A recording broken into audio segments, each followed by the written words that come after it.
everyone. নমস্কাৰ স্বাগতম জনাইছো আমাৰ নতুন এটি ভিডিঅলৈ and welcome to our channel OrongeDoronge আৰু আজি বহুত দিনৰ মূৰত আপোনালোকৰ কাৰণে আকৌ এটা ভিডিঅ লৈ আহিলো আজি আসলতে আমি মালিনীথানলৈ গৈ আছো আৰু মালিনীথানৰ পৰাও আমাৰ বেলেগ প্ল্যান আছে হেবিলাকো আমি দেখাই যাম বুলি ভাবিছো আৰু মালিনীথানৰ মহত্বৰ বিষয়ে অলপমান জানিব চেষ্টা কৰিম আপোনালোককো জনাবলৈ চেষ্টা কৰিম আৰু এতিয়া আমি আহি প্ৰায় পাব হৈছে প্ৰায় 500 মিটাৰ মান আছে এখিনি গৈ লও আৰু তাত গৈ পিনি আপোনালোকক লগ পাই আছো আমি গৈ আছো ধেমাজি টাউনৰ পৰা আৰু ধেমাজি টাউনৰ পৰা গৈ থাকোতে ৰাস্তাটো ইমান ধুনিয়া হয় আৰু সন্মুখত পাহাৰ লগতে চাৰিওফালে পথাৰ গছগছনিৰ হৈতে এক সুন্দৰ প্ৰাকৃতিক দৃশ্য বিৰাজমান কৰিছে আৰু সেই দৃশ্যটো আপোনালোকক নেদেখাকৈ থাকিব নোৱাৰিলো সেইবাবে ৰেকৰ্ড কৰি ৰাখিলো আৰু আহকচোন এতিয়া হলে সেই দৃশ্যটো উপভোগ কৰো আৰু তাৰ পাছত আমি মালিনীথানত গৈ পিনি উপস্থিত হ'ম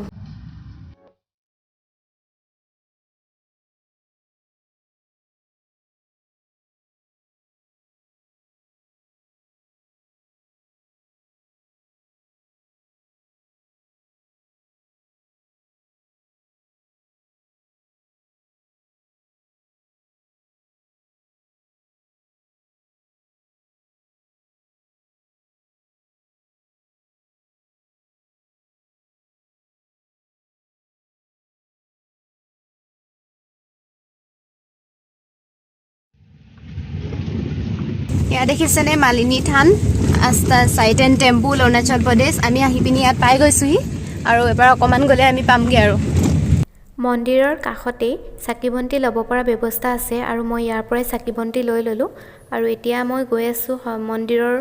ওপৰলৈ আৰু ইয়াৰ আগতে এটা কথা আপোনালোকক জনাই দিও যে টিকট কাটিব লাগিব আৰু পাৰ পাৰসন 10 रुपीस কে লৈ আপোনালোকে টিকট কাটি লব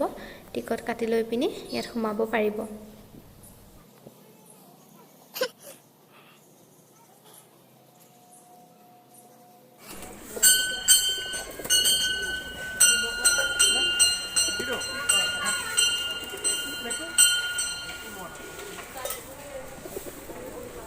অৰুণাচল প্ৰদেশৰ লোৱাৰ চেং জিলাৰ লিকাবালি মাউণ্টেনত এই মন্দিৰভাগ অৱস্থিত চুতীয়া ৰজা লক্ষ্মী নাৰায়ণে এই মন্দিৰভাগ বনাইছিল বুলি শুনিবলৈ পোৱা যায় শ্ৰীকৃষ্ণই ৰুক্মিণীক হৰণ কৰি দ্বাৰকালৈ নিয়াৰ পূৰ্বে এই মন্দিৰত সোমাইছিল আৰু এই মন্দিৰতেই তেওঁলোকৰ গন্ধৰ্ব বিবাহ সম্পন্ন হৈছিল মা পাৰ্বতীয়ে মালিনী নামৰ ছোৱালী এজনীৰ বেশ ধৰি ভগৱান শ্ৰীকৃষ্ণ আৰু ৰুক্মিণীক আপ্যায়ন কৰাৰ লগতে ফুলৰ মালাৰ দ্বাৰা তেওঁলোকক স্বাগতম জনাইছিল ভগৱান শ্ৰীকৃষ্ণই পাৰ্বতীক চিনি পাইছিল সেইবাবে তেওঁ কৈছিল যে তোমাক এই মন্দিৰতে এই থানতে মালিনী নামেৰে পূজা কৰা হ'ব আৰু এই তেতিয়াৰ পৰাই মালিনী থান হিচাপে প্ৰতিষ্ঠিত হৈ আহিছে এই মন্দিৰৰ চৌহদতে খনন কাৰ্যত উদ্ধাৰ হোৱা শিলালিপিসমূহ ভালদৰে সংৰক্ষণ কৰা হৈছে এই মন্দিৰত খনন কাৰ্যত উদ্ধাৰ হোৱা শিৱলিংগ শ্ৰীকৃষ্ণ গণেশ ৰুক্মিণী কাৰ্তিক আদিৰ মূৰ্তিসমূহৰ লগতে প্ৰাচীন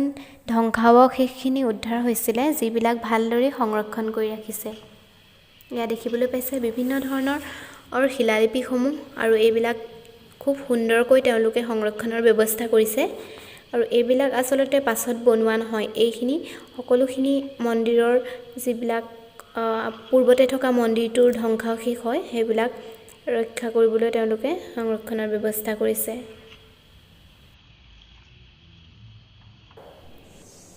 আৰু এতিয়া আমি থানৰ পৰা তললৈ নামি আহিছো এই থানৰ ওপৰ অংশত আৰু এক থান আছিল বুলি গম পাইছিলো কিন্তু তালৈ যাবলৈ আমাৰ সময়ৰ অভাৱ হ'ল যেহেতু আপোনালোকক ভিডিওটোৰ আৰম্ভণিতে কৈছো যে আজি বহুত প্ল্যান আছে সেইবাবে আমি এতিয়া বাসুদেৱ থানলৈ যাম বুলি ভাবিছো আৰু বাসুদেৱ থানলৈ যাবলৈ হলে যথেষ্ট সময় লাগিব সেই কাৰণে আজি যাব নোৱাৰিলো আৰু ওপৰলৈ অন্য এদিন আহিম অন্য এদিন আহিলে আপোনালোকক দেখাম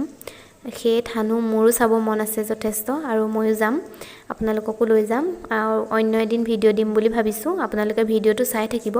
আৰু মই ভিডিওসমূহ দিলে পাবৰ কাৰণে আপোনালোকে মোৰ চেনেলটো সাবস্ক্ৰাইব কৰি দিবলৈ অনুৰোধ জনালো যেহেতু আজিও কোনোবাই হয়তো প্ৰথম মোৰ ভিডিও চাই আছে আৰু তেওঁলোকক কাৰণে কৈছো ভিডিওটো প্লিজ শেয়াৰ কৰি দিব আৰু ভিডিওটো চাই কেনেকুৱা পালে তাক এটা কমেন্ট কৰি জনাবলৈ নাপাহৰিব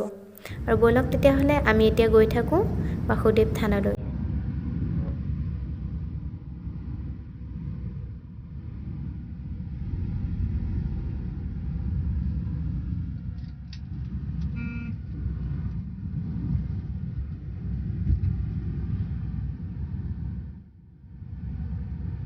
ভিডিঅ'টো যিহেতু দীঘলীয়া হৈ গৈ আছে গতিকে অন্য এটি খণ্ডত আপোনালোকক পৰৱৰ্তী অংশসমূহ দেখাবলৈ চেষ্টা কৰিম আৰু সেইবাবে আপোনালোকে মোৰ চেনেলটো ছাবস্ক্ৰাইব কৰি দিয়ক আৰু বেল আইকনটো অল কৰি দিবলৈ নাপাহৰিব আৰু আজিৰ ভিডিঅ'টো প্ৰথম খণ্ডটো কেনেকুৱা লাগিলে সেয়া জনাবলৈ নাপাহৰিব গতিকে আজিলৈ আহিছোঁ জয় আই অসম।